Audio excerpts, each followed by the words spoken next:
Welcome to the Main Stage Cast, a podcast about all things competitive Call of Duty, hosted by me, Nate Burleson, alongside Alex Frio. Now, we have a decent amount of topics to talk about today. We had the Stage 1 Major just finished that Atlanta FaZe dominated. We got some new GAs to talk about. We have some snaking drama to talk about. There's plenty, but, then we're also going to look over some of the, Stage 1 from last year, and then we're going to look at the tier list going forward. That Stage 1 Major, it kind of proved to us that Atlanta FaZe is the top team, but everything else from there kind of needs to be figured out, right?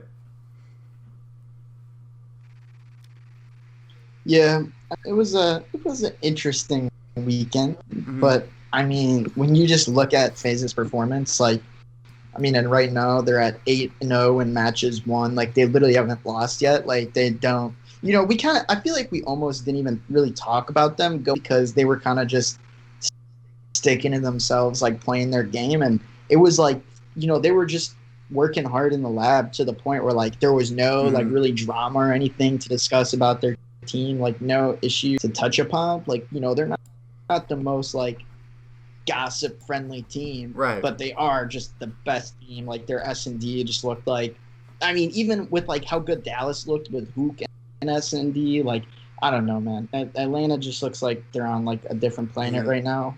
And it's not just because they're so good at gun skill, Sims just outgunning people. No, they're making the right plays. They have the best strats. I don't know what it is, but these guys just nobody's really figured out a BZ and S&D either. And I'm seeing a lot of discussion now.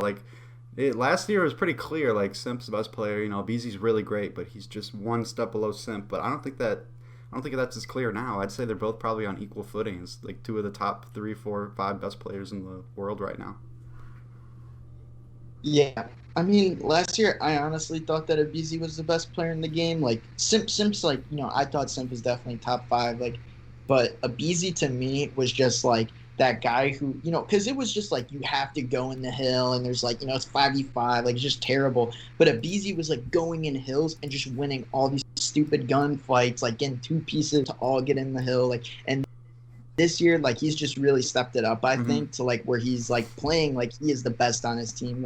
I think Simp, I'm not mad at the Stage 1 best player. He had a better KD, but honestly, I think Abizi's plays were much more effective in contributing towards winning. In those S&Ds, dude, the amount of first blood, I didn't know how to counter that. I thought the most interesting match was the LAG match, Moscow S&D, because it was Apathy versus Abizi every time, and I just wanted Apathy so bad to just play a wee bit more aggressive and really go out and try to find that first blood, the way Abizi was doing it. But he literally, he would kind of go up to where Abizi was going to push him and then sit there. And I think Abizi's fast play style makes teams have to slow down so much that they can't even play their game at that point, because they wanted to be able to cross the B, and they just couldn't because Abizi was sitting right there every time. No team, unless they're really insanely confident, should be playing S&D on Moscow against FaZe. Yeah. They're insane at that map. We did see it. We saw it in the final,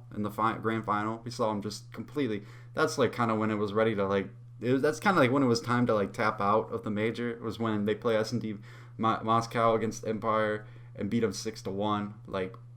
That point, it was just what's gonna happen here, and then they lose the control. Empire themselves, they were able to win those 2 maps, but I think if I'm looking at this right, their first series they played, it was a 6-2 on Miami for FaZe, and then in the next series there were a lot of S&Ds in those best of 9s.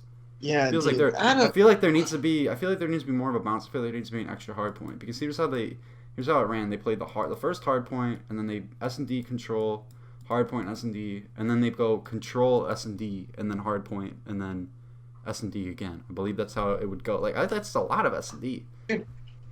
Okay, so we saw that Cap was wondering about why is it a best of 9? Why is it not continuation? Why is it not just choosing? Ace kind of said that League Ops thinks it's too hard to explain to a casual viewer, but I think that's if such anything, bullshit, if a viewer, why would you want to watch a best of 9?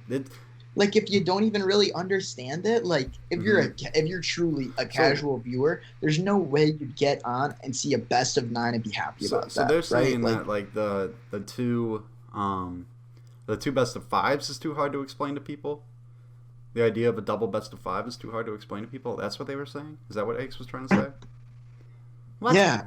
I think that's the easiest one to explain to people. No, yeah. The winners bracket's 1 best of 5. In the event that the losers bracket team wins the best of 5, another one must that's be played, also and then true. It's even ground. Pure, that is so it's true, pure double elimination as well. You need to lose 2 series in order to get kicked out. It's like that. I actually do remember trying to explain it to some people at one point, like back in like early high school or some weird like tournament thing. I was like bracket I was coming up with, and I'm like, yeah. And then in the finals, like the team coming from the losers bracket has to win 2 times against the team that, and like they're like, what? How does that make any sense? And I'm like, it makes perfect damn sense if you can just open your brain, think about it logically for a second. If it's a double elimination tournament, you need to be eliminated twice. You need to lose twice or lose twice to be eliminated. So the fact that Empire lost the phase, dropped to losers, got back to the grand finals, and FaZe had 0 advantage when they hadn't lost a match, and they were on even playing ground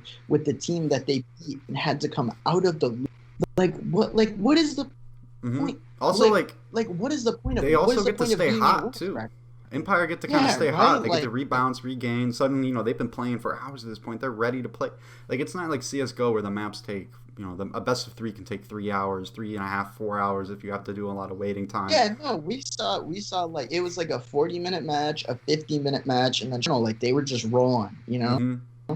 I thought that was really weird, but it was good to see double elimination though, for sure. Especially it made the matches so much more meaningful, dude. Like that Optic versus Dallas match was like my favorite one by far, and then Optic dropped to go play Thieves, and that was just intense. And then they played New York, and New York, like those matches all have so much more meaning when it's not just like a qualifier match for things for Sunday. Like that system is so stupid. So I'm glad they've changed it, but there's goods and bads. I just don't understand. What? Dude, I swear it's like I genuinely don't know if like anyone at Activision or Treyarch are listening at this point. Well, right now. Well, one of the biggest things to me that I saw that was weird was the idea that. What do you think about the idea that what do you think about the idea of 4 teams starting in the losers bracket instead of 6? So that way you seed it 1 through 8 in the winners bracket, and then you have the teams that start in the losers bracket, like 4 teams. Because I think the idea, like FaZe only had to win 3 series to make it to win the whole thing. Yeah, other teams would have to win like 5, 6, 7. Like it's ridiculous. I think it's a little insane.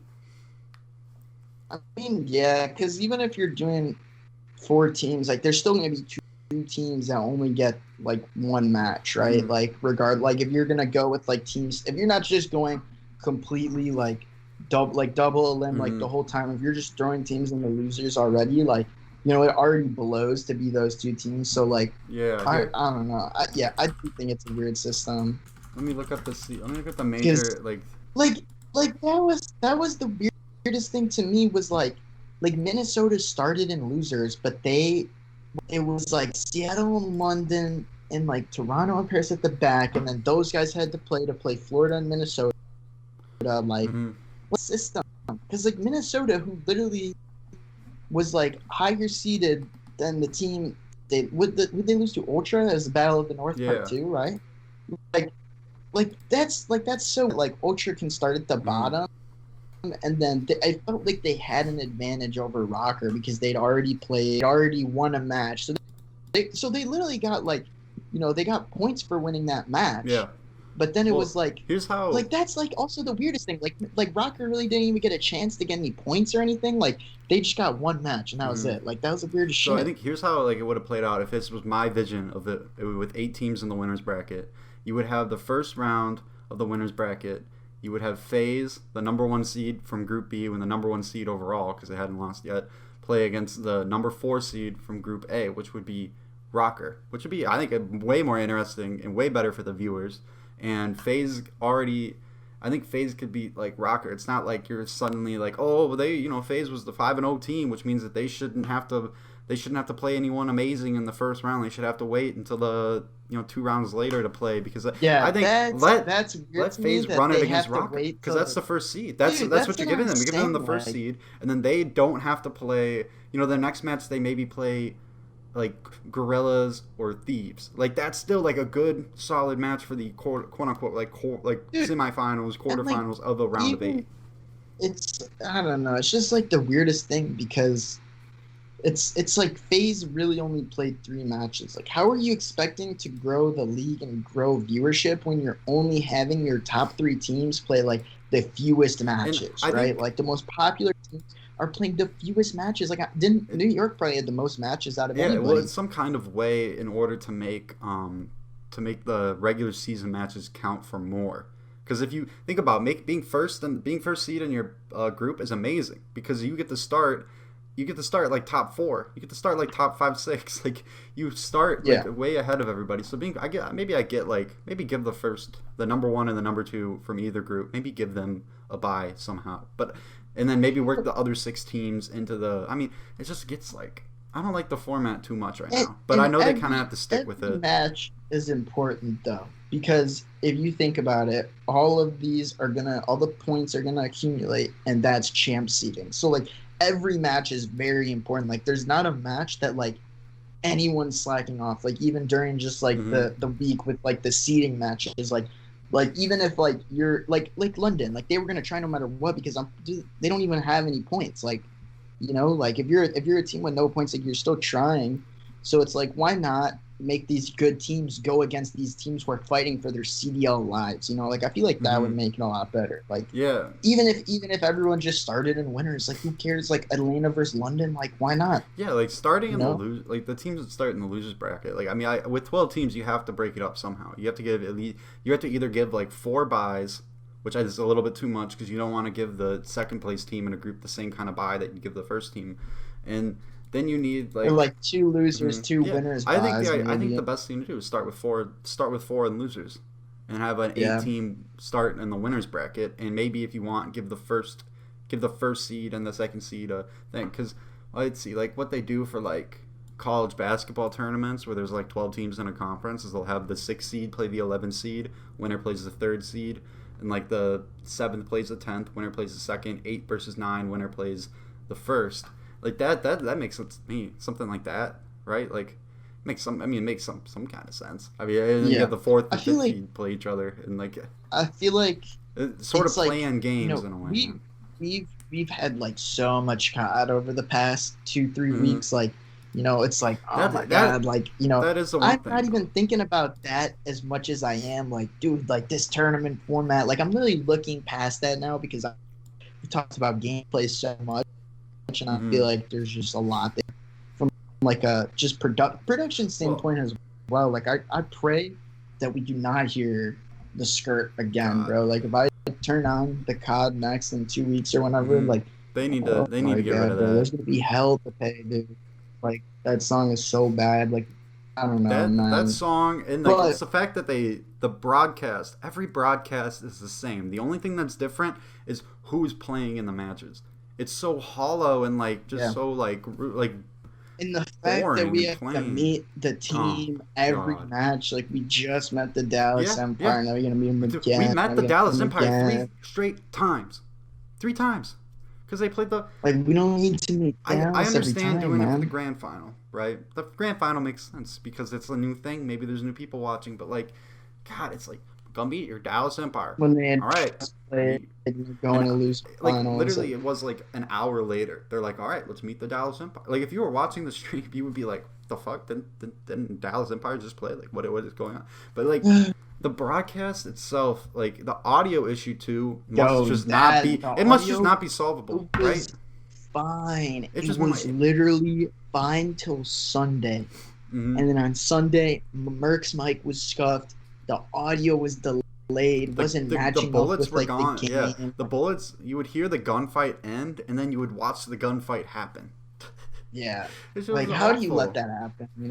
It was it Um was really bad. But but favorite match for me from the first major, I think I'm gonna have to go with the New York versus Florida match, honestly, mm-hmm. because that reverse sweep, like that was very impressive by New York, and you thought like, oh, maybe they'll lose some composure. That was Florida's first game 5, by the way, which I thought was really interesting. Like Awakening played really good. Like dude had the beams, but Mm-hmm. Diamond Con literally was just beaming him more. Like I think that's crazy. Like Diamond honestly rookie of the year right now, a really good player, has really established himself in the league. Like I think everyone was kind of, I mean, even myself a little bit was writing New York off, not because of Diamond. For me, it was more like I didn't know that Glacier was good at the game. Like I think he's been very good so far. I thought Asim would be a good sub. Didn't think he'd be as good. He's probably the most inconsistent though. From like for their consistent, but I thought Mac, but like them getting third at the first major, like I don't know, really impressive. I think that things are just looking up for them, and they'll figure out how to improve with the new meta coming. We'll see what happens. You know what might be interesting for New York, Seattle, and the Challengers team, right? I would say you take Saints and you plug them into Seattle. I mean, we don't need to get into who gets dropped or anything, but I think Saints would improve Seattle, right?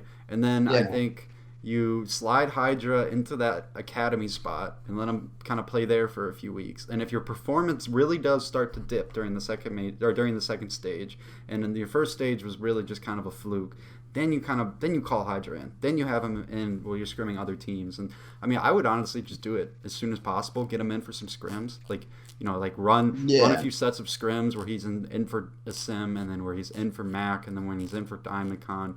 Run a few of those, see how he's kind of playing, and if he's not comfortable and he's not doing it right, then just wait for him, because he's a rookie and he's gonna have to wait. Just because he took forever for him to get over doesn't mean he just gets to play right away, especially when he just plays top 3.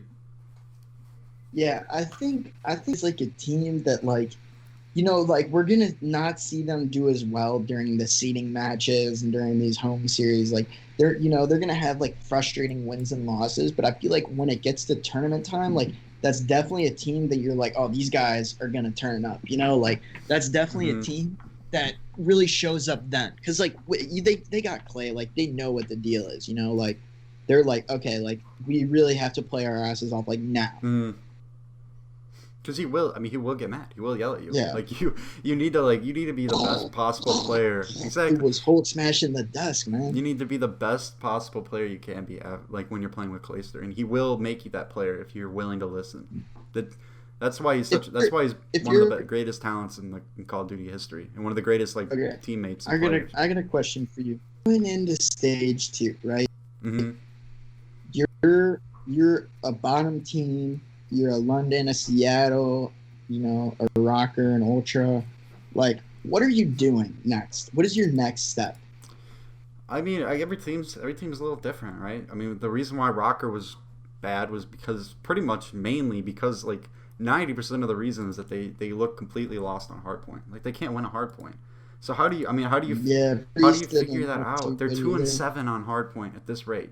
They have literally thrown away so many series because they've started down like 1-0, or they end up losing an S&D because your S&D is not sure. We were texting about this. Like I'm saying, like if you're a team that you're big, your bread and butter is S&D. It's like, okay, cool, but at the same time, like, are you gonna be competitive enough in hard points for those game 1s and game 4s to not be complete washes? Because we have seen teams succeed as 2, 3, 5 teams in the past, teams that don't win hard points, teams that don't win the major respawn games. Like there have been teams that can succeed doing that. It's not very viable when your team is not even like that crazy amazing at S&D. Like it's not like at the start of the year, like they were playing great on S&D. They beat Thieves, they beat Empire, were doing really well, but like recently it's like they're not really that team anymore. Like Ultra smoked them on Miami in that map 5.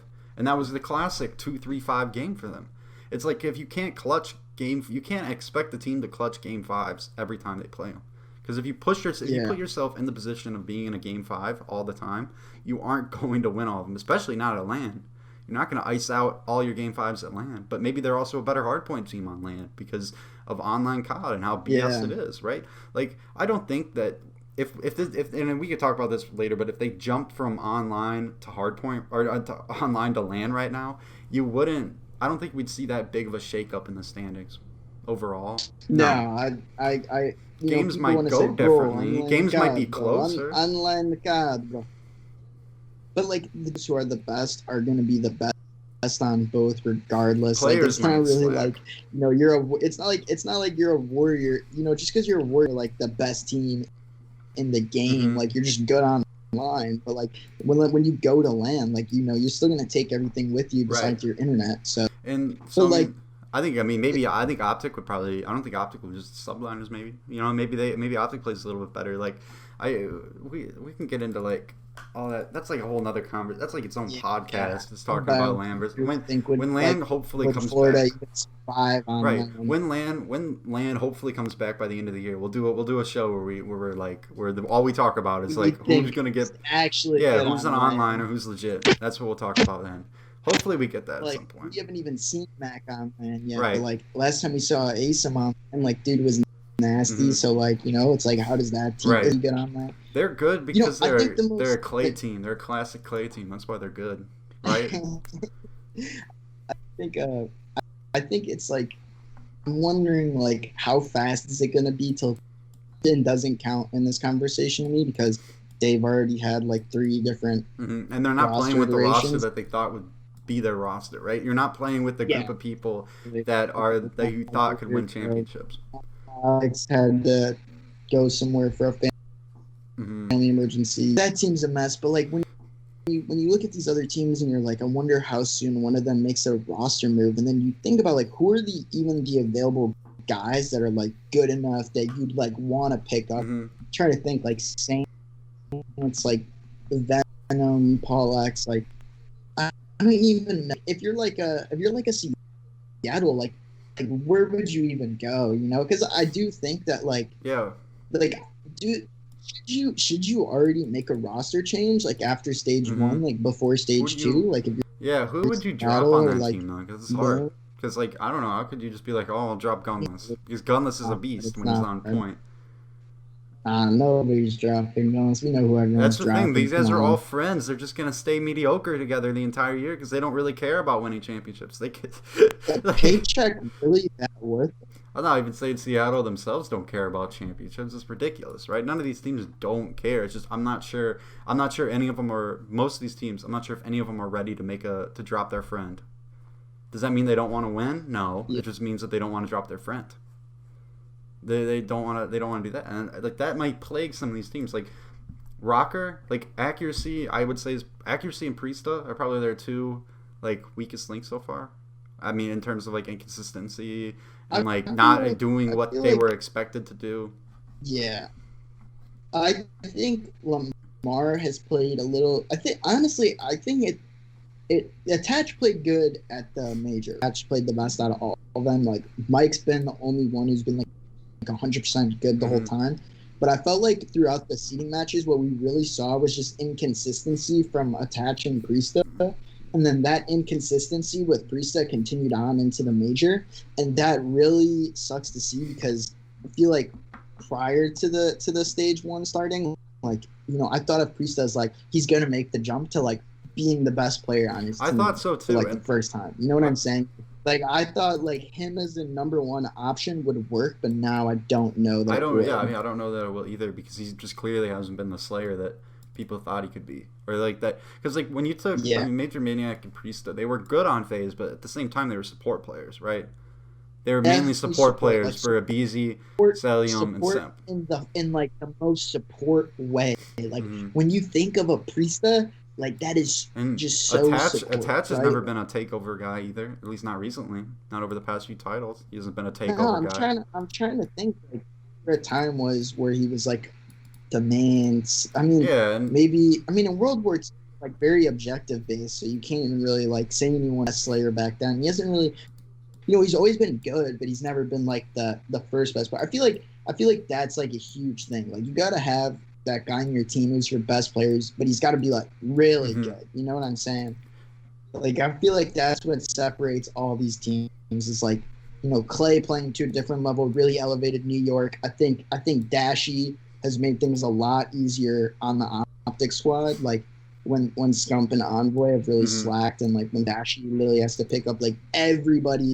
He's like he's got to literally help Right. everyone and raise them to Mhm. like the best they can be. Like Hook's S&D game like really won Empire their match against Optic Yeah. because what they only played against Optic, FaZe, and New York. Like, and Hook was the best player we've seen from. I think Ilya Shotzi really needs to be the best player, though. Honestly, like I think that's what would make them able to rival FaZe, because FaZe right now just has 4 different guys who can all play like they're the best player on their team, right? Like go on a map and be the best player. Simp can go on. We saw Celium just frying on Checkmate, dude. Like I don't know how that match against LAG was as close as it was. That first hardpoint they played, like, because Celium was outslaying them by like so much. Like you're just like, this guy should be 100-point club right now. Like it was kind of bad that it was like a 20-point, 30-point win or whatever it was. But like I don't know, that's just what really separates FaZe right now from everyone else. Even with the meta shift coming, like I still don't really see that changing. Yeah, I don't know. FaZe is like, they're ridiculous at S&D. Like they're one of the best S&D teams, like straight up, that we've seen in years. Like this iteration of this FaZe roster is absolutely ridiculous when it comes to S&D. And then of course Hardpoint, they're always going to be good. They're always going to be good enough, and they're always going to be slaying. I mean, sometimes we saw like here the only team that FaZe has lost in S&D to was Ultra back in like the 3rd match they played. Other than that, it's been absolutely ridiculous.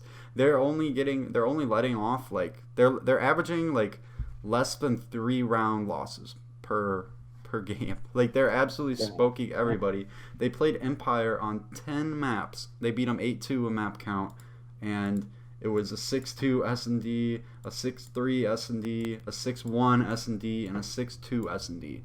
Just absolutely, they ran through the maps. They were S&D scrimming, and Atlanta FaZe right now 26-8 in total map count through stage 1. It's unreal, like the way they're playing right now. They're like they're it's kind of funny because some of these numbers are like Minnesota only has 12 and 11. Because they played so few matches. Remember when this roster was announced? So it's like when the roster was announced. I'm sorry, they were like the team to beat. Everyone was like, "Holy shit! Look at that roster! That roster's insane. It's ridiculous." Until they lost to Florida at the kickoff. Yeah. Classic, Oh my god, that was such bullshit. How that match must have been fixed in order to like make everybody's predictions for the like regular season horrible. I think that one of my favorite moments was when they were shouting out Crowder. Shout out Maven and Rick for shouting out Crowder. They were talking because they're at the insider scoop, and they were talking about they're just talking about how this man Crowder has like really whipped them into shape, like is trying his best to make sure they're not goofing off, like only getting the best practice AM team, like make sure that they're still going super hard every match, like keeping the comms fully intact, like just getting the best practice, and I think that shows.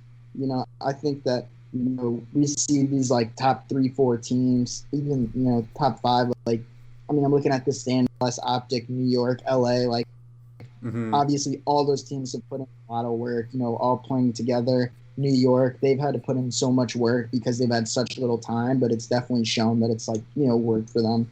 And I think that's really, I think going into stage 2. Teams are going to be like way more serious. Like now that they know what it feels like, because it's like when you had a home series, it's like 8 teams are there. Like Empire beat Paris in a final. Like you don't really feel that, right? Like, when you got all 12 at the major, there's 5 stages and then champs. There's only 6 opportunities to win a tournament. I think teams now are like, all right, like we're not losing this next tournament. Like if you saw, I would be scared of Empire next tournament. Like I feel like Cram's going to be on all their asses. Like, oh yeah. Well, I'll have to see if Illy's playing in any like CMG finals. He'll probably be grinding. Like he probably just needs to play against Tupac more. He'll probably get better.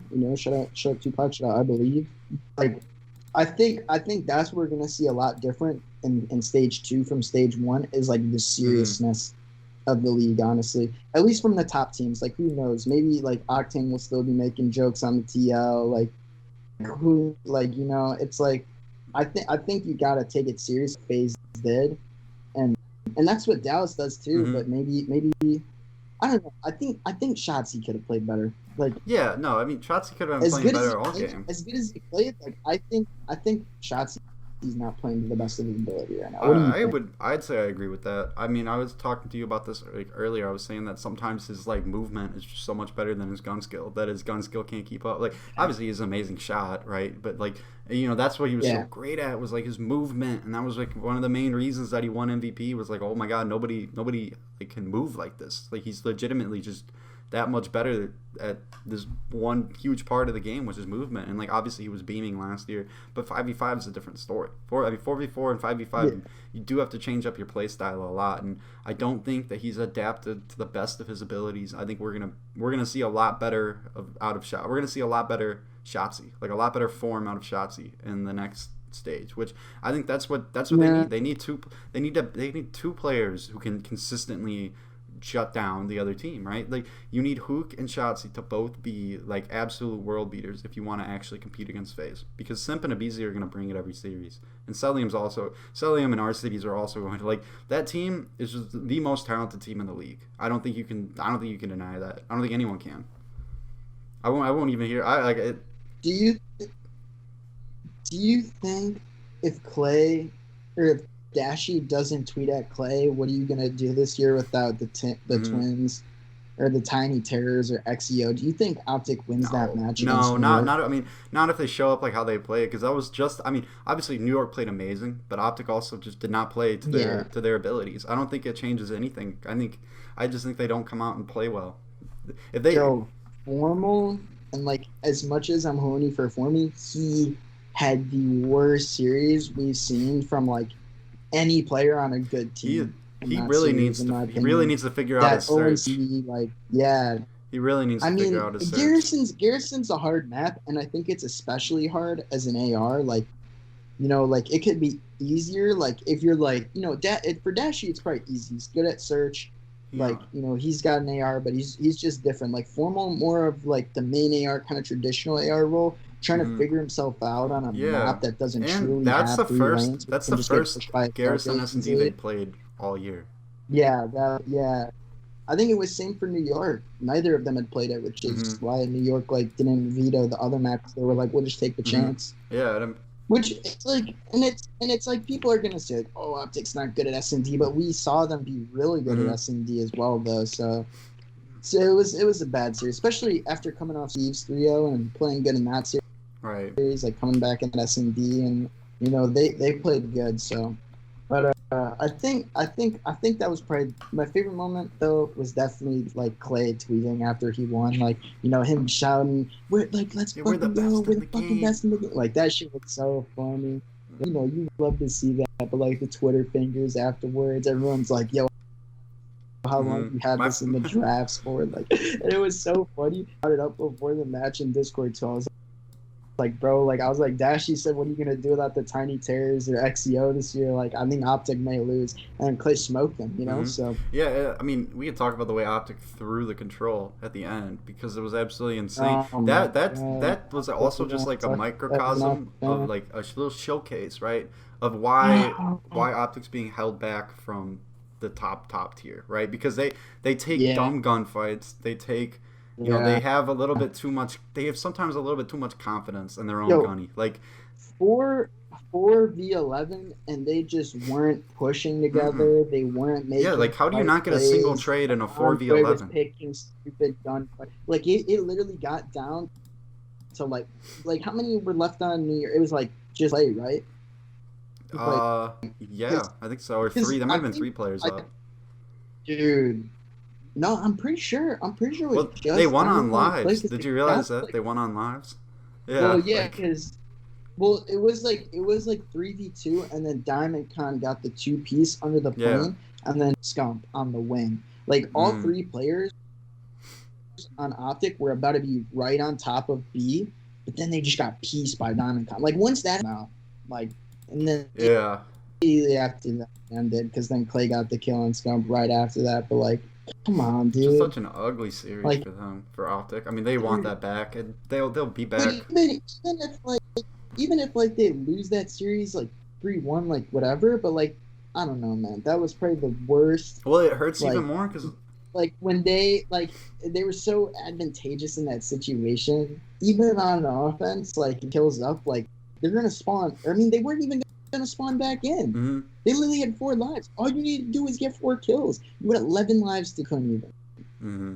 Yeah, no, it's a joke. And I mean, obviously, like you can't really critique their control play, right? That was the first control they lost all year. Like, and they lose it by like crazy, insane circumstances. That's the reason why they lose it. I think like, that they were probably super tilted at the map 2 especially, and I think that's probably what caused them to just make 5 head. They played their their worst hard point they played all year, and then they play their. I mean, it's not their second worst probably hard point because they were getting had bad in the Empire series on hard point, but like they were just. Then they just looked so flat on search, and like they had really picked up their search. I think throughout the rest of the year they had beat they beat Empire on it. They took Empire round 11. Thieves went round 11. Like obviously they're a much better S&D team now than they were just like 2 or 3 weeks ago. But I think Optic just what they need to figure out is those like who's gonna be the voice of reason in those clutch scenarios. You know, who's gonna be the guy who just kind of calms things down as they figure it out, because that's seems like what they need. Because otherwise, if they're all acting individually like they were at the end of that control, you're gonna have situations like that where they get completely cleaned up because the other team's just playing the right angles. Yeah, and it's like they you know, like there was like the Huntsman pre-show or whatever, and they're talking about like who's like or there was like the Hex blog, and they were talking about like who's the IGL, and then they were all like, oh, it's Envoy, it's Dylan, blah, blah, blah. And I think that, like, what worked so well for them last year with Envoy being the IGO was the fact that they had Arcities as well. You know, like, people are like, oh, like, T2P, blah, blah, blah. But, like, Arcities and Envoy last year, from a skill perspective or viewpoint of it, just sort of, like, team chemistry and leadership. Like, what they provided, like, from those aspects, like, I feel like Optic's missing a lot of that. Even I think it could have been worse. But Bruce definitely, like Dashy definitely seems more mature this time around. Like really wants to be there. He's going to try his best. So I think they've got a good thing going. I don't think they're far off from like being able to compete with Empire and FaZe. Like they literally almost they could obviously like Empire. It's a coin flip right now, I think, against Empire. But I think they do. I think they get beat. I think if they were to make the finals, I think FaZe would have beat them 5-2, just like that. I don't know that it like, and it's weird because it's like I feel like Optic matches both of them in like a way. Like they match up in a way against Atlanta that doesn't right now, which is really weird. But it's like I don't know. I really hope they figure that out. They need to figure out how to match up against the subliners first, more than anything, right? True. Like, I mean, it's not like I wouldn't really say right now that subliners by Ace and X and 4. Like I wouldn't say that subliners right now are like any. I wouldn't put them on a higher tier than Optic because I think obviously 3-3 map count, right? Like it's not like Optic can't handle New York because they did it perfectly the day before and the next day they just get completely wrecked. That's why I think New York is the most dangerous team because it doesn't matter if they're better than you or not. Like dude, you literally could be worse than them and they could just win, right? Like they could just completely shit the sheets, like totally fuck up and hand it to you. But then they could go against the best team and just win it. Like, and it's not based. Like I don't know what it is, man. Yeah. But like, you know what's cool though is now that I'm thinking about stage 2, we get to see different groups this time. Yeah. You know, we get to see some matches we haven't seen. So what? Looking at the standings, looking at FaZe in Dallas, like so FaZe will put Optic like, will we see a Dallas Optic group? Right, FaZe will probably put them in their group unless FaZe want to maybe throw a curveball and put subliners in there, but I doubt they'll do that. FaZe, maybe. Right, so we could literally see I bet Empire wouldn't mind playing subliners, which is why maybe they put Thieves. No, they'd probably be. You think they put? I think they put Thieves first. Okay, so it'd be like FaZe putting Optic into Dallas' group, and then Dallas putting Thieves into FaZe's group. I can see that. I mean, honestly, like if you're not really worried about anyone outside of Optic or maybe Thieves, honestly. Yeah, and I mean, what's one thing that we could talk about though with stage 2 is that stage 2 is going to be a lot different. Because we might not even have the same weapons anymore. We don't know what's going to happen. We got GAs to talk about. As of right now, And it's like I almost didn't want to talk about it, but now I definitely feel like we should address it because I think it's really stupid right now, and obviously it's gonna change. So what we're saying right now is going off of all of what the information being presented is as of 2:03 Central Time on Tuesday, March 9th. So if it changes tomorrow and someone hears this in 2 days, no, we don't know. We're not time travelers. We're not like the CDL specialist who put the scores in the chat and said, "Trust me, I'm the CDL." Okay. Also, wait. Before we move on to stage 2, let's just talk about how, like, I feel like chat kept me interested in a lot of the matches, like more than the match did. Like there was some matches where I was just like, I can't wait for someone to say like this guy needs to be dropped after losing one gunfight. Like, dude, chat did not stop talking about Doug the entire tournament.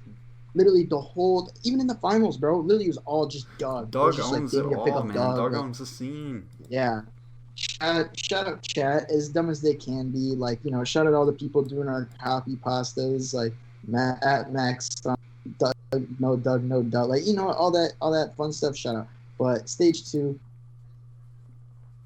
as of right now, as far as we know for NACDL, or I guess CDL is just selection for no muzzle break / infantry compentators. They have already GA'd the QBZ and the AK. Like, so what are the available ARs then? You would have the Fafar and the Krig. Yeah, the Fafar and the Krig. And then I'm pretty sure in the CDL they already GA'd the KSP prior to stage 1 just because it was burst and they didn't like how it could one burst. So that's gone. The 74U, it's like, is the GA specific to the? It's like this is where it just gets really barrel one, weird, right? The muzzle brake.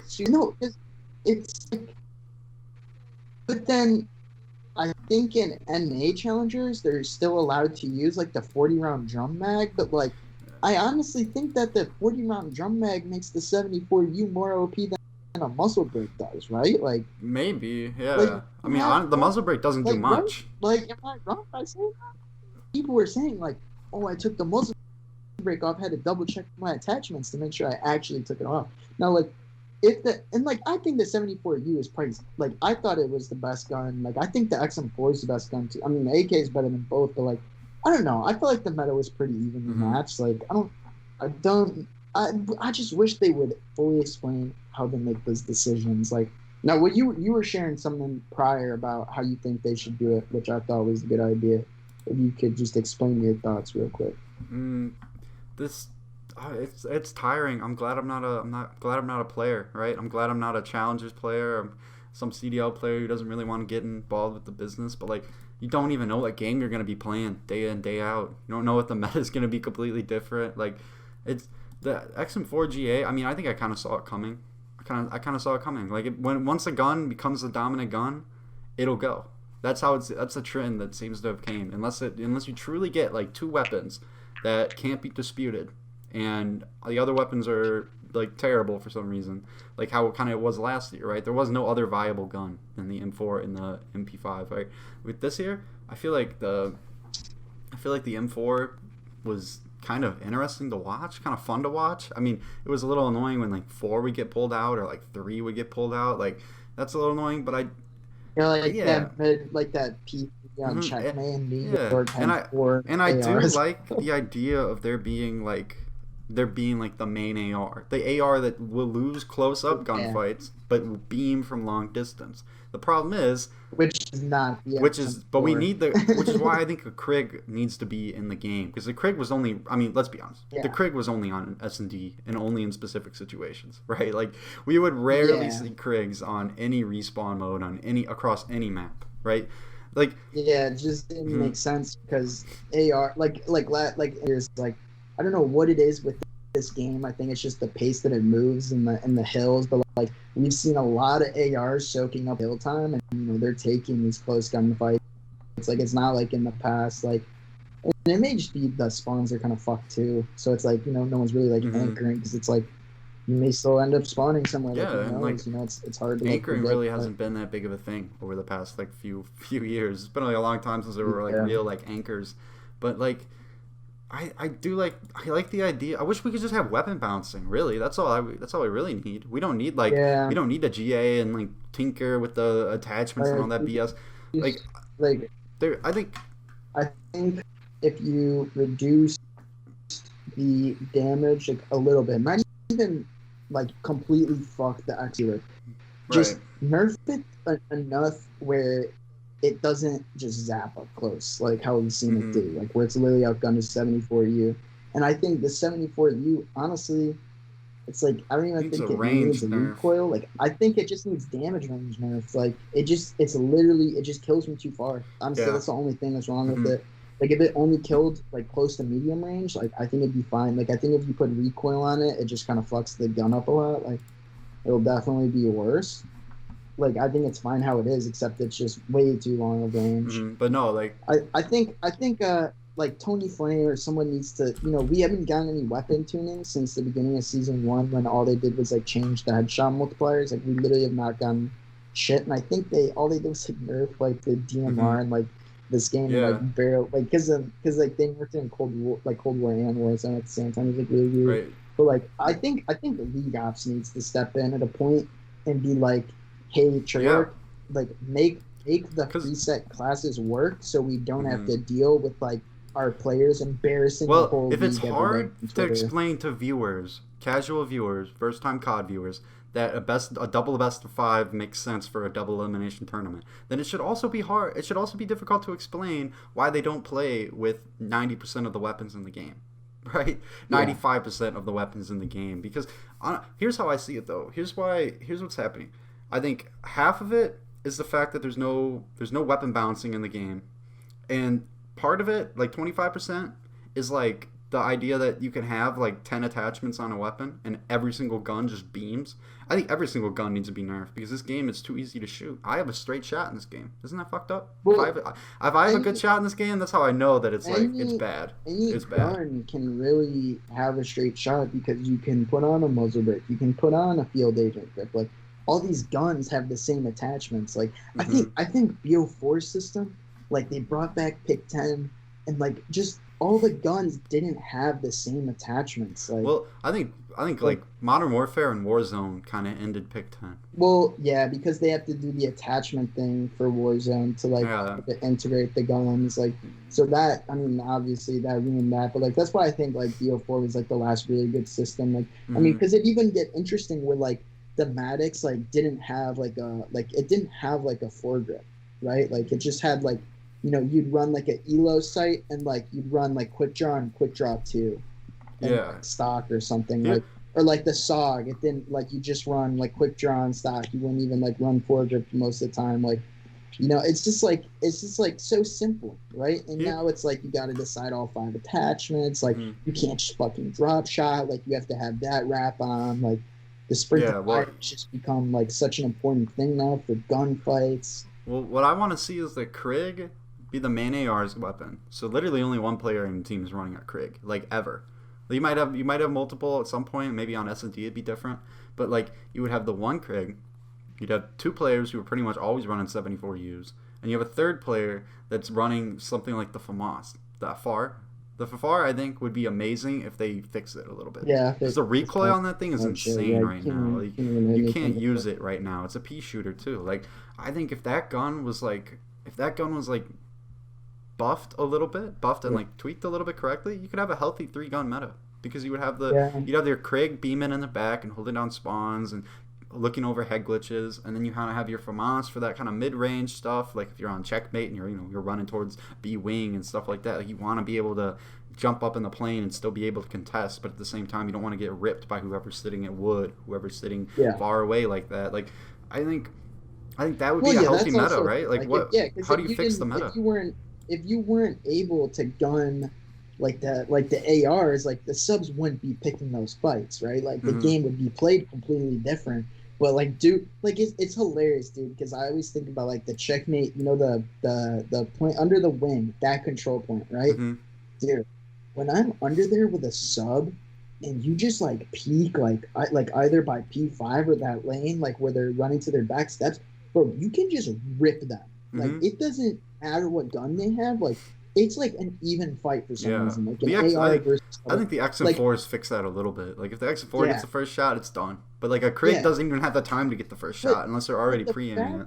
the fact that a sub is even challenging that gunfight, and it's like you think about every freaking game prior to Modern Warfare when the MP5 also picked those gunfights, right? Mm-hmm. You think about the SOG and picked those gunfights, like the PPSH, like that game was played super different. But like in even in like IW, like they had, it's like the thing is like IW has a really good meta, right? Because it wasn't like it was forced. Like I feel like now we're gonna have to go with a forced meta that is voted on by like the council of the slasher world league or whatever is going on. Like they're going to be like one player must run Krieg, one player must run Some pro mod Zafar, shit. two player must run 74U for attachment, no muzzle break, no for the round mag, Mm-hmm. right? They're going to be like that. Where in like past games, like it just all came together. Like in IW, form was like, I'm going to use the MB4. Damon Karma Barlow was like, I'm going to run the K bar, and then there was like the subs. Like it wasn't like people were telling them that, okay, you have to run this, you have to run, like the meta just kind of formed. Like I feel like that's the problem, is we're not letting the meta like form itself anymore. We're not even giving it a chance. Mm-hmm. Like just Well, immediately well, GA it and everything. did, right? Like, It did kind of like form itself with the X and four. That was a meta that I think well, a lot of well, pros it enjoyed and a formed lot of its viewers enjoyed. it formed itself because of them GAing the AK. Mm-hmm. Well, the AK was broken. Like The AK has I no feel like place in it's still competitive COD. I feel like it's still a forced meta. Like, well, and so that's interesting because it's like I'm going to respect the AKGA. I do think that gun is like completely broken. Right? Mm-hmm. Like that gun is stupid. But like if I'm going into league play, I'm not gonna just like. And it's like we wanna, as viewers and fans, we would like to emulate exactly the league play, right? Like we want to emulate how the CDL is played Mm-hmm. in league play, in eights, like in every time that we play competitive COD, we want it to feel exactly how it feels when we're watching the pros. But like, I'm not gonna go into league play and just not use the XM4 anymore. Right? No, Like that's I'm not stupid. gonna do that. Like I think it's dumb. Like personally, I think the meta was fine. Like I don't really know what they're mad about. Like, because it's like all right, yeah, you're taking out the XM4, you're kind of forcing it into like a, they're trying out like the QBZ and whatnot. But I Which think at the end of the day, it'll be like the one main AR, and then 2 to 3 subs, and then like that guy who's like that third sub, second AR, mm-hmm. right? Like you're gonna have that guy just like flip flopping, like no flex gun, like just flexing between guns. You're gonna have that,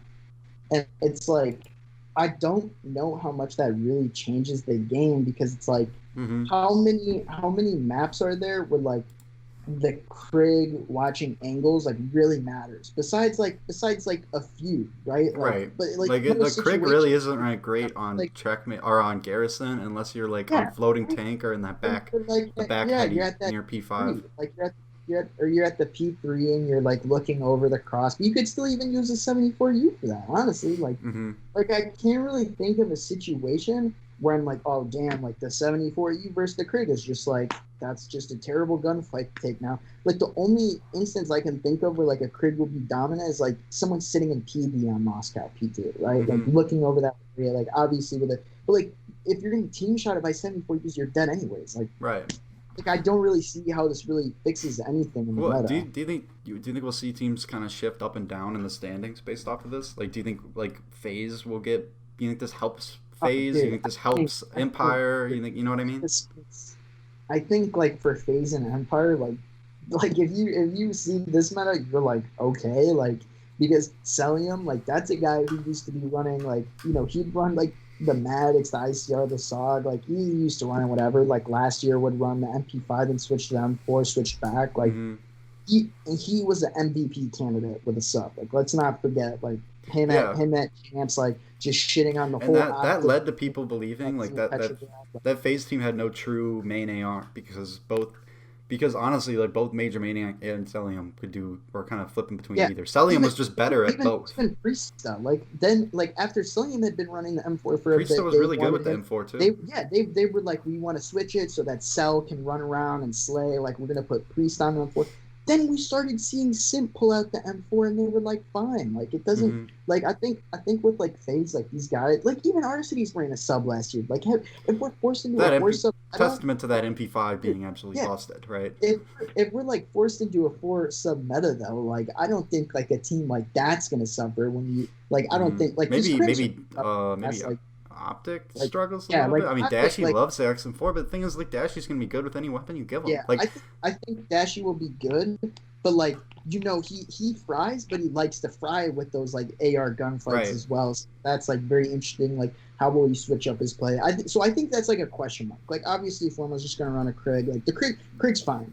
Krieg's May definitely I fine. say Paris kind of benefits from this a little bit? I agree. I agree too. May I like actually really maybe agree. Fire and all I them think like kind of that like running that. yeah, I Scraps is think like that their the Scraps is like their main AR right now, right? And like, yeah, but I mean I think Aqua. honestly, him like any of them could run either, right? Like on Paris, like you just got a team of guys who are just skilled, right? Like you got guys who can run anything. I Mm, think that Paris really benefits from that. I think Florida may honestly benefit a little bit from it because Awakening with a sub, in my opinion, and that aggression, I think will really help them. Like him being kind of forced into a second AR role, I think hurts them a bit because mm. he's not playing I as think I aggressive. think Last year, Toronto will enjoy it because just having yeah, methods oh, post up, sure. and then I Like mean yeah, obviously just have Vance and Cammy's Cammy playing can out of his mind. yeah, Like Cammy will be fine. mm-hmm. Thieves might Thieves might not like it that much. Yeah, I mean, Kenny, what I do you do? mean that Do gun's you move perfect for any Kenny. sub? Because Slasher is not. You're not giving Slasher a sub. No, yeah, it will be Kenny. It will be Kenny who's gonna have to make like some tough decisions on like what he wants Yeah. to do on the map, and so I mean we'll see with Thieves. That'll be a question mark. I think the team that is hurt the most by this change is Minnesota. I Mm, think that like Major Maniac, even if mm. he's like forced into like a third sub role, even if he plays well, like I don't think I'm they play hoping it better pushes. than I'm they did. hoping it pushes them though. I'm hoping it pushes those subs to be better, to be better at the sub role because the Tats is playing pretty well, but like none of them were playing like extremely consistent. None of them were slaying like how they should be. Like if Rocker might be able to benefit from this in a way because it might kind of be the catalyst for them to start taking their slaying power more seriously, start taking their hard point a little bit more seriously. Yeah. I mean, you can win hard points without outslaying teams, right? That's not the. I don't have all the data on their slaying power, but all I know is that, like, their hard points rough. Like, it's rough on all the maps. It's not situation specific. It's like accuracy does not have good numbers on hard point. He is struggling a little bit on hard point. I do think maybe this will help him out if he can kind of sit back and kind of watch over lanes and things like that. But the maps aren't changing, right? The maps still aren't going to be super AR friendly. So what I mean, Minnesota is probably like the biggest question mark, I'd say. Like, does this actually Yeah. push them to be a better team, or does this just make them even more complacent Yeah. than what they seem like right now? But I mean, let's actually use this as a great segue because now we can talk about we're gonna revisit our tier list. We did a tier list from before the stage one started, which is really bad. We disrespected subliners like a lot of people were at the time, but we're gonna forget about that, right? We're gonna trudge along to the next thing. And I have a completely blank slate here that I can put up here on the video. You have the 12 teams that we're ready to rank. So I mean, I think we both kind of decided, and like this was the one that we definitely like talked Yeah. about. Like it's clear. It's clear here, and I'll make this a little bit smaller for the viewers, but it's clear that in S tier, it's just FaZe. Yeah.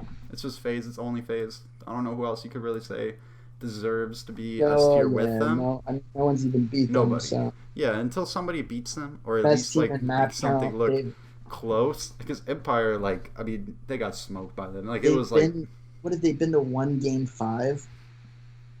Like, one or and that was against Optic, and now that you're oh, saying but they that, go I'm to trying like a check. second one against like Paris or some shit. Like it's like Nah. it's like Well, yeah. shit They like went that, they went to against Paris.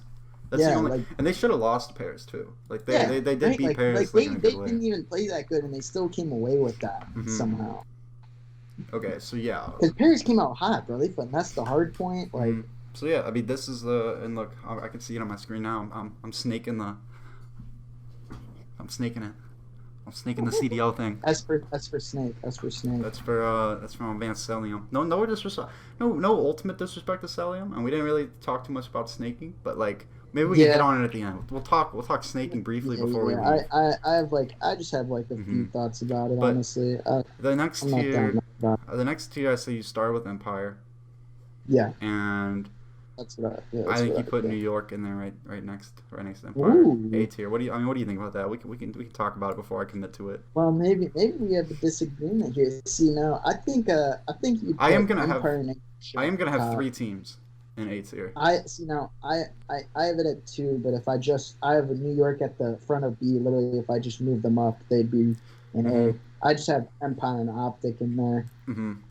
I mean New I'd York makes. probably I mean, New York makes sense. I'm cool I with just that. think like when I think about from like a consistency standpoint, like it's like Yeah. New If I York has been the most consistent, but they are really good in the placing, like in the standings, and like it's like maybe I'm just still being a little bit mhm. skeptical, but And I mean, with I'm sure the they'll. tier list, like I mean, it's kind of it allows us to be a little bit more free. Like you don't really have to Yeah, decide who's number three, who's number four. It's just who's in this tier, yeah, which I think it's Optic and Subliners. And then I think honestly, I think after the top four, there is I think you have Thieves in B tier as the start of B tier. yes, Like yeah, I don't think any team is. I don't think Thieves have proven that they're like in that top two tiers yet, but they also are. I think a little bit above the other teams.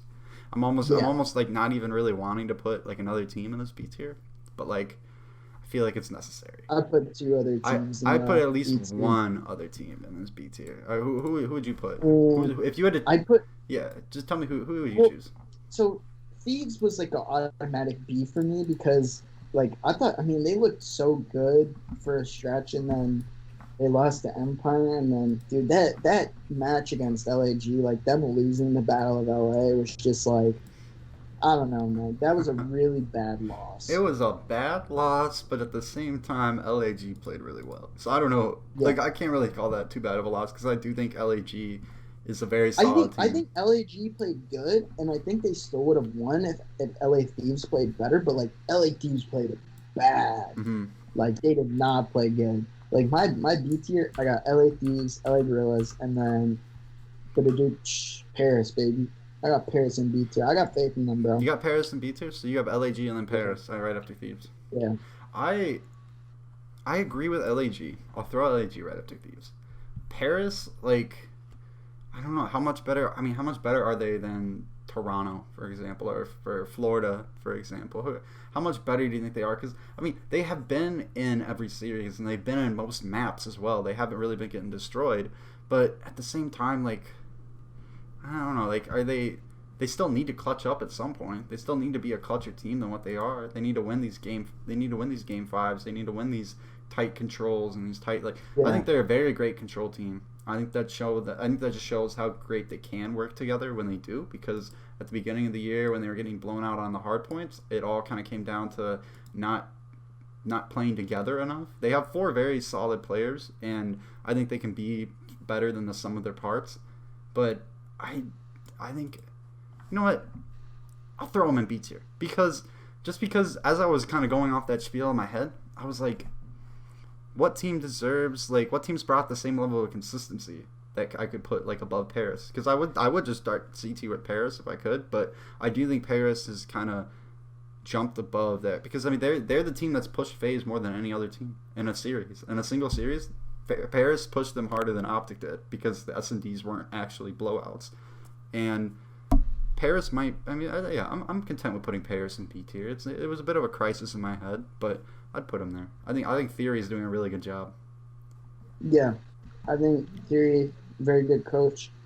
Maybe coach of the year behind Crowder center and Hmm. Bryant Saint. He's got to work his way up a little bit for me. Brian Saint should not be above that man. That's all I can say.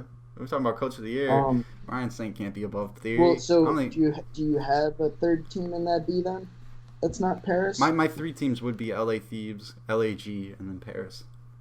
That's my Okay. B tier, and I think it's a pretty solid tier. Yeah, Um, and then I mean, I'm assuming you got Florida Ultra Rocker. I do. I have Florida. Florida. I have Florida. I have like if I had to go in like an order, it'd be like Ultra Florida Rocker or Ultra Rocker Florida. But like those are my I'd say those are the three C tier Yeah, teams, and I mean this is those smaller. teams, they are good, but I think they have a lot to prove. Hmm. Like, I mean I mean, like Skies has stage. not been the player I thought he was going to be. and he had some .7s. Yeah. Like he had that one crazy tear on raid at one point, but other than that, like he's been relatively quiet this year. I mean, the overall team just kind of has been like Awakening has had some crazy solid maps, but then he'll go and have some not great maps. Or like Awakening will be like, Awakening is the kind of catalyst, right? Because even if Awakening is frying, they still end up losing maps. Like I don't know what exactly is wrong with the team, but I really do hope they figure it out. Like is Slack the weak link, or is Slack just not have the same stats because he doesn't need to? Like there's a lot of questions with that team that I think will be answered. And once we kind of know what groups these teams are going to be in, so for the next pod, when we know what groups these teams are going to be in, it should be a lot better.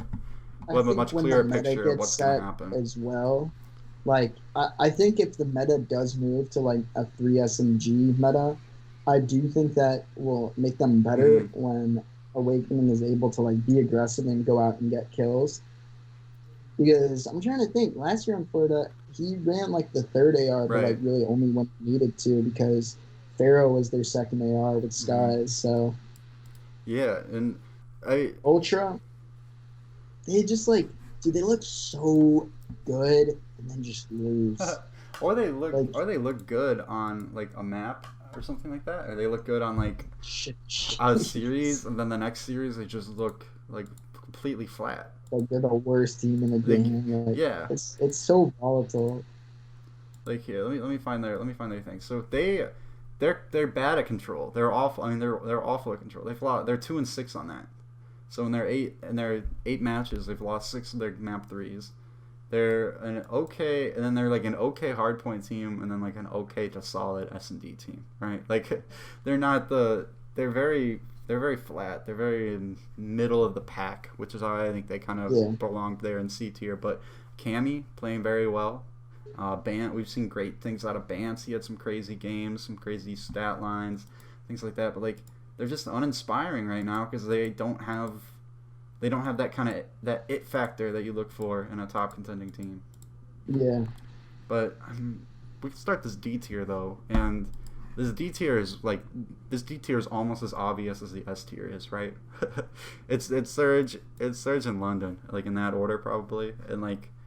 I almost feel like there needs to be like a D tier that's blank, and then an F tier for Surge in London. What do you think about that?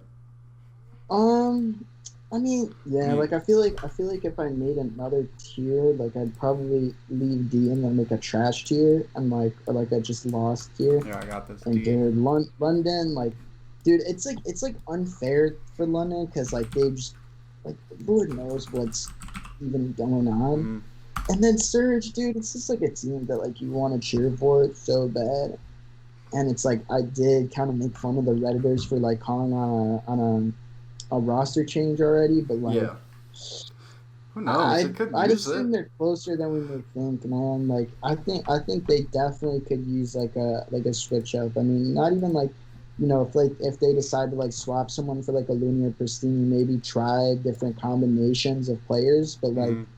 Whatever they've got going on now, they just don't have enough like consistent slaying power to keep them competitive in games. Right, and that's the word, right? Consistent, because they have capable players. Pristini and Gunless are both extremely capable.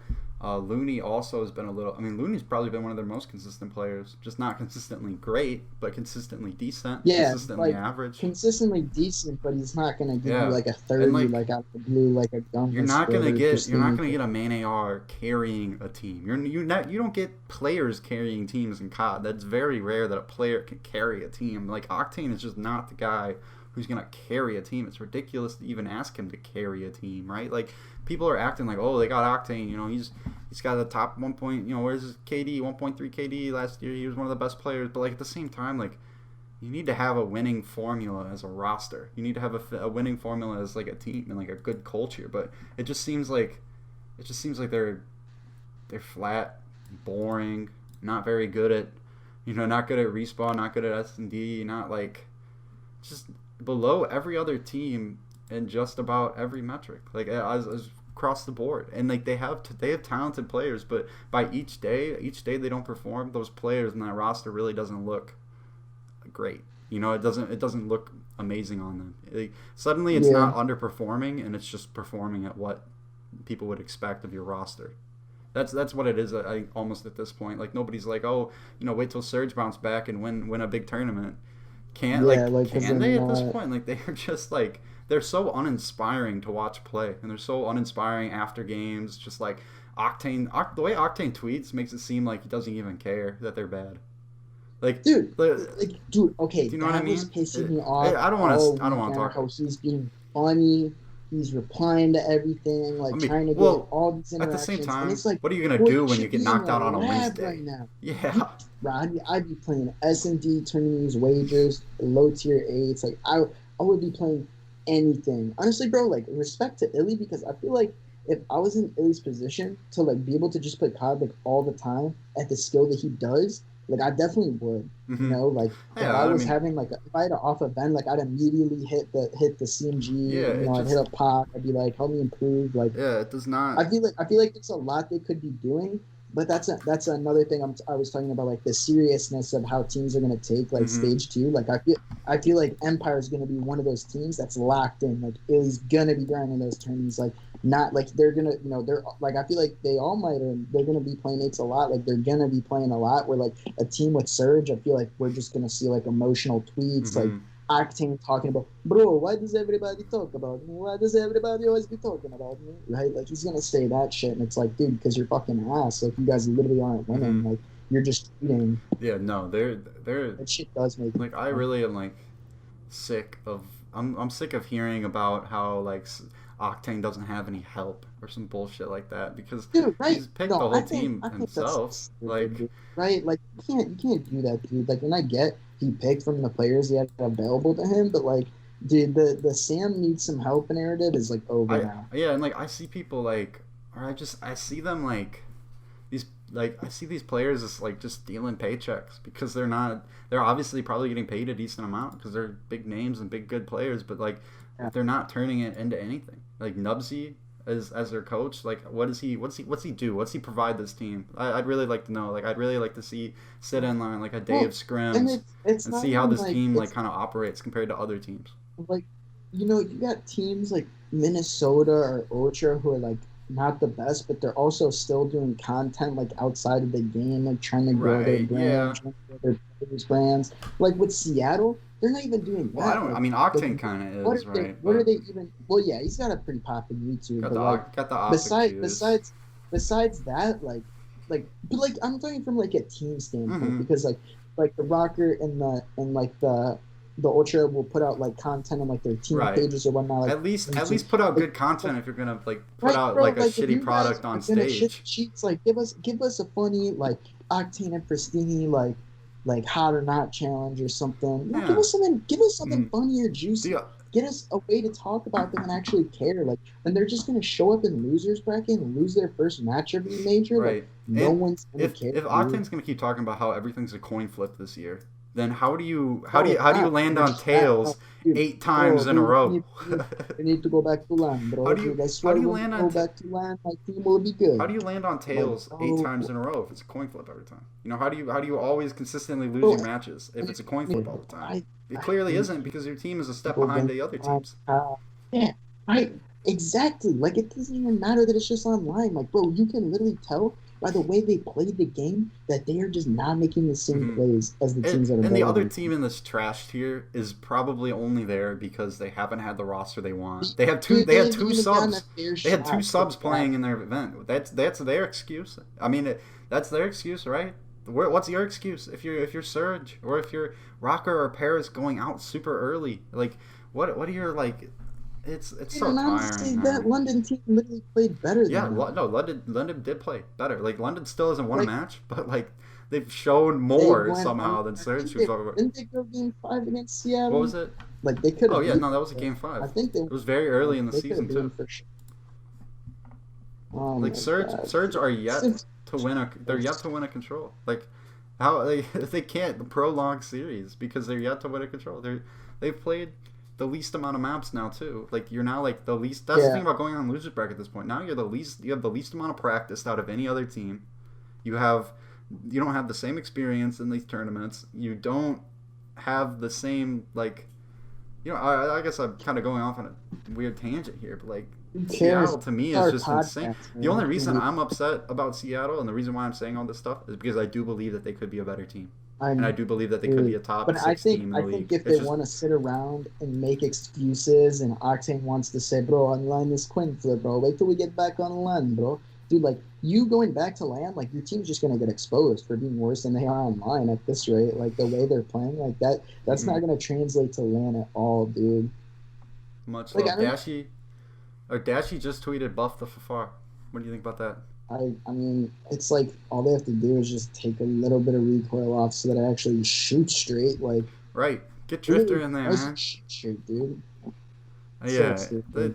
I mean, and we're going over we're going over all this, and I mean, I'm just Stars just annoys me because they're a Wait, much better team than they could be. what were we gonna talk about? We got to talk about snaking real quick. So Oh you guys can see yeah. this real quick. This is our tier list. We got FaZe and S tier, Empire, Optic, New York, and A tier, Thieves, LAG, Paris, B tier, Toronto, Florida, Rocker, C tier, and then you have Surge and Ravens way down in the basement. So that's our thing, and we're gonna live by this. We're gonna live by this, and we're gonna go into stage 2 and see how this shakes out. But I feel pretty good about it. So I think it's time to talk snaking. Yeah, yeah. You know what? We're kind of going. You know, it's little bit of a longer one, but screw it. It's our podcast. You know, I feel hmm like there's some things I want to talk about. We gonna talk about it. It's a weekly podcast, man. Yeah, We gotta use our time. yeah. We're not bi-weekly. We're not daily. The snaking. All right. This is how I feel about it. I think so. There was that first. What's that? It was like a BZ tweeted how like everyone always blames Celium, and then it's like whatever. Players are snaking. Like just because Celium snakes doesn't mean he's not one of the best players in the game. Like he's still one of Right. the best players in the game, snaking or not. Like you can't. Like I think we all kind of ditched that narrative that people were trying to create was that like FaZe was better because they're snaking and like abusing the game, which is just not true at all.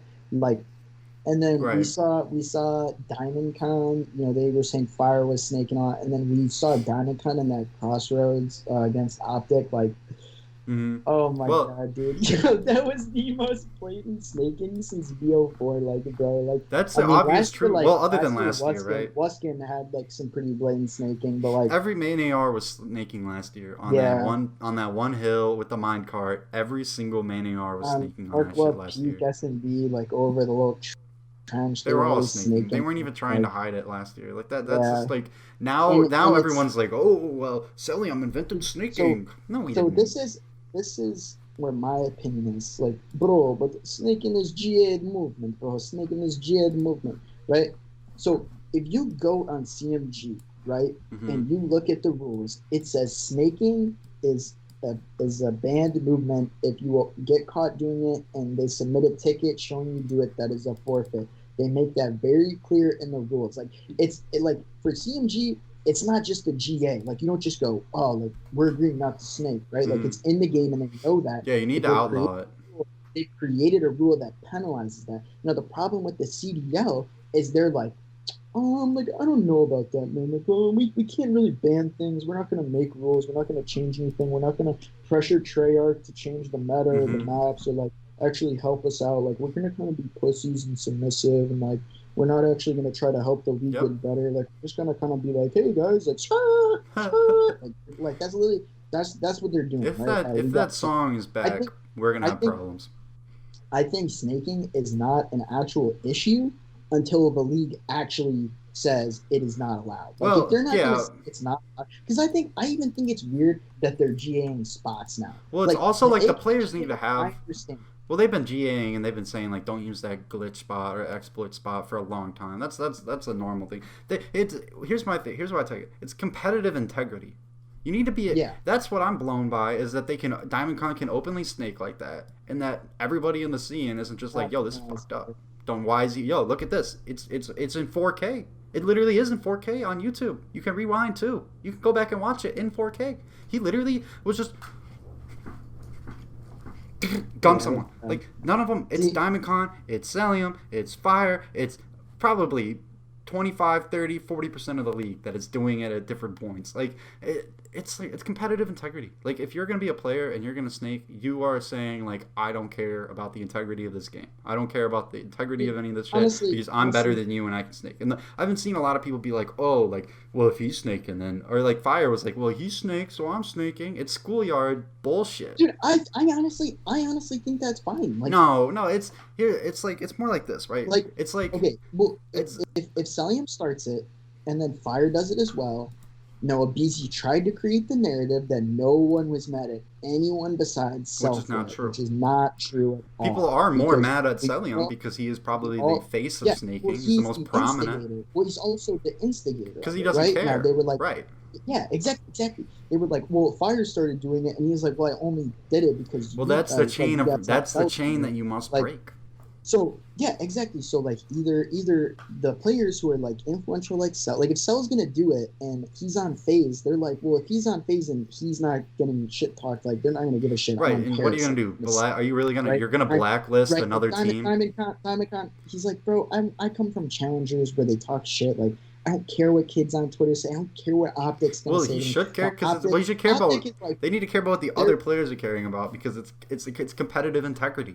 If nobody, that's what's broken. Competitive integrity needs to be set by the rules. Like I don't think competitive integrity should be set by like an invisible rule set by the players. Like you still need to respect the GAs while they're in place until they could become a like real official rule. You still need to respect it. Exactly. I feel like the only GAs they 100% respect is like the gun ones because it doesn't really like affect. Well, it affects everybody, right? Because everyone's on the same plane. Not everyone gets snaked every game, but you are gonna have to fight the AK-47 every game. If Cell is gonna snake, then it's like, all right, you can do it too. Phase up. Like he doesn't give a shit, right? Like, and then people were like, "Fuck Celium for snaking," and but the Fire did it too. Oh no, please don't touch. Diamond Con's doing it. Accuracy was doing it apparently. Everybody's doing it. Yeah, like. I'm sick of it. Like the snaking needs to stop, but they need to be more upfront about a way to end it. Actually, so funny that it's always Celium's name being brought up. Like, dude, literally that formal story. Like, oh, bro, like he was literally doing it blatantly all year in front of the pros. Like, I can't believe we let him get away with it. Like, people, like they can't act like this is a new thing either because he's been doing this since IW. Like, he's literally been the face of snaking. Like, to try to not make him the face of snaking is honestly a disservice to snaking and Celium because he's really good at it too. Let's not lie, he's really good at it. So he's gonna abuse it. I think if it's in the game, like. How are you, like, unless you're like CMG, I think went the right way about it. It's just like if you are snaking. To me, it's just it's rat behavior. That's what it is. It's rat behavior to be snaking like that. So like I think if you, it's like it's literally. I don't care how it is. Like if he snaked first, he snaked second, he snaked because he snaked. You're all snaking. You're all committing the sin. Crouch cooldown or something. The crouch cooldown would be a solution, but they won't touch the game because only the top 0.01% of players are affected by this, which means that Activision doesn't give a fuck because it doesn't affect their bottom line. That's not even why Activision or Treyarch wouldn't worry about it. They just wouldn't worry about it. They didn't even care about anything. Well, it's like it's not going to affect the main reason why they run the CDL. The main reason why they run the CDL is to advertise their game and advertise their other games and make money. That's all they care about. They don't care about the competitive integrity. The TOs, they will not. The TOs like normally care. Tournament organizers normally care. So when you have MLG, like if you look at CS:GO, you have DreamHack, Blast, ESL, FACEIT. And I think it's especially worse right now because the revenue is different, right? Like the revenue isn't like selling tickets. Right. Like if you're trying to sell tickets for an event, and if you don't have competitive integrity and people don't want to go see that directly affects the revenue of the league, and the league is like, we have to make a change because our money is being affected. When it's online and all the money is through ads, it's literally, we don't even get ads outside of Activision. They need officials who will hold up the competitive integrity. They need an official who will hand out fines. Okay. Diamond Con should be fined for sneaking, not a lot because they don't make a lot of money normally, but like they need to be fined. I genuinely think that like they should have a ref, and like I wish I was a ref because I'd be petty. What if Diamond Con got fined $1,000 for that snake? Dude, what do you think? What do you think I think happens? like what if they were like they set a rule. It's like you get fined if you do like XXX amounts. They set like they have like an actual set list of like what you can be fined for. Have it like written up in like The legal the language. thing is Like that it's like they have the rec can see all four POVs. They have multiple refs maybe, right? right, but You can see all the none of POVs, this should everyone need to stopping, happen. and you just write a check, right? That's Downtown snaking. That's That's like the $1,000 from this map. Like complicated that's solution, right? $1,000. That's the complicated solution, the easiest solution. Why is it Well, I'm complicated? saying that's complicated compared to the other solution, which is just to fix it. Because if Activision cared, they would just fix it, right? Like I We're understand. not talking about what's easiest. We're talking about what's realistic. Right, that's true. Activision fixing something in their game that is an exploit is unrealistic. It's sad, right? Isn't that But you sad? still, That's our but you can truth. still, bro. We were on Warzone the other day, and Eli's like, bro, like all you have to do is drive this truck next to the wall. And I was like, what? And he's like, get out. And then I like went through a wall. I was like, what the fuck? Yeah, like like, I'm not. There's gonna be glitches in a game. There's gonna be glitches in these games, so that's not like that big of a deal. But like, it's just tiring, right? Like it's just tiring that we have to deal with stuff like this when we no other esport like major esport deals with bullshit like this. They don't. bro, and it's just like ridiculous, bro. Like if you were to like tell people from like out like the outside viewer, like if you were to tell them how much money is like in this thing, like they would be like, Well, is that like a joke? Like are all those people throwing their money? explaining the concept of GAs to people who don't follow competitive Call of Duty. They are always just like, what? That's so stupid. Dude, honestly, like like I don't understand how they're planning to like even grow the league because like if like a person who's never watched CDL before maybe watched Scumby back in like the Mate, day like whatever and was like I want to tune into Optic like why are they not using the AK-47? Why are they not using the sniper? Like bro, dude, if we had a sniper in S&D, could you imagine the plays we'd be getting? it would be fun, but you can't have snipers right now because there's no smokes. Yeah, But the smokes are busted. they changed the smokes. They changed it so that there's no auto aim for everyone. You can't one way smoke anymore, but they still have an added sniper. Dude, I don't even think they care about the smokes as much as they do. Well, all The right, no so flinch I and all think that. okay. So this is where I think their two issues with it are, right? They don't like smokes because oh my god, bro, like everyone's just throwing double smokes on the cross, dude. Like I literally can't kill anyone that's crossing, Right. like blah blah blah. So like they don't want it in respawn, like that's been a thing. Like Haggy and a bunch of people were just fucking whining on Twitter at the beginning of the Mm-hmm. year, right? Like and then they were like, bro, we need but then dude, it was like the weirdest series of events. Like first smokes were in, right? And then they took smokes out, and then everyone's like, dude, And why then it did was they like take two smokes, out? right? Right? Right? And then they limited it, and then people were like, "Wait, why are smokes in?" Like, dude, it was only the same exact people that were like feeling both way about it, like whenever it switched. And it's like, dude, you guys are literally just complaining about like the thing you were like. It's just so dumb, right? Like, and then you got the sniper GA, and it's like, I don't think they want to use the sniper because of how bad that flinch is. Like, you could literally be shooting a guy and then like Simper Dash is just gonna turn and quick scope you, right? Like you're not gonna stand a chance. Like it's that dumb. It's that Yeah. broken. And it's like these things could be fixed like I think if they fixed the sniper and gave it more flinch, or like one of them, like if they give the Tundra or the Pellington more flinch, and then the CDL pros were like, fuck it, let's un-GA it, we'll play with Mm-hmm. it, and then they allowed like one smoke. Like I think that'd be fine. But I think we need that though. You know what I'm saying? Like I think Snipers we need changes. Snipers Like, would help a lot, especially with the viewership of S&D, because S&D really is weird right now because it's very slow. Everyone kind of moves up, and then they make their move, and suddenly it's a 2-on-2. Like just randomly, I boom, think I it's think 2-on-2. I think it depends on the map. Like out of Miami, they play a little Right. bit more slow, Moscow's a a little bit little more bit. spread out, Moscow's like like how I was talking three, about, so it's two to, checkmate. 2 to 3 Krigs. Dude, Moscow is just like run Well, Eskies or checkmate, like checkmate, some you can only stupid shit. checkmate and Like, garrison. You only plant at one bomb site, especially checkmate, and it's kind yeah. of it's Oh so yeah, annoying. checkmate, They dude. need to move the A is bombs. They dumb. need to move both A bombs. A is dumb because you could literally just sit it like A thin needs to be or A like needs to be back back over in like the to control not. point, so that the offense can Yeah, actually get to it. I But agree because with that because when the defense can just see it from their spawn, yeah, like that makes it completely mm-hmm. slate. All right, yeah, but I mean that's kind of the whole slate of what we wanted to talk about today. We went over a lot. We Yeah. went over the first major. We went over the GAs. We went over what we're expecting with the new meta, new tier list, and of course snaking, which is always interesting. And I mean, obviously, We have a lot to talk. We have a lot we can talk about, but that's all it is for today. We're gonna hop in next week with another episode as we get ready for stage 2. Hey, you know what? Next week, pre-stage 2, maybe we get some Twitter drama. Maybe there's not a lot going on. You know what? Maybe we could do a little deep dive into some more. Maybe we could just take a break from talking about Cold War for the whole time. Maybe jump back into some throwback, have some debates about stuff. We might switch it up. Who knows? Switch it up. Just maybe talk about Warzone or something. Who the hell knows? We get a little break too. As a self-proclaimed content creator in this space now. We get a break. Super week, and then the 2-week break. Oh my god, dude! It honestly was so nice to wake up yesterday and be like, dude, there's no COD to watch. I don't have to wake up and watch COD this week, bro. Yeah. I just get a week off. That's so nice. It's nice. I don't have to worry about a Marvel TV show. But then next week it's back, right? CEO's back next week. And Marvel TV shows are back too.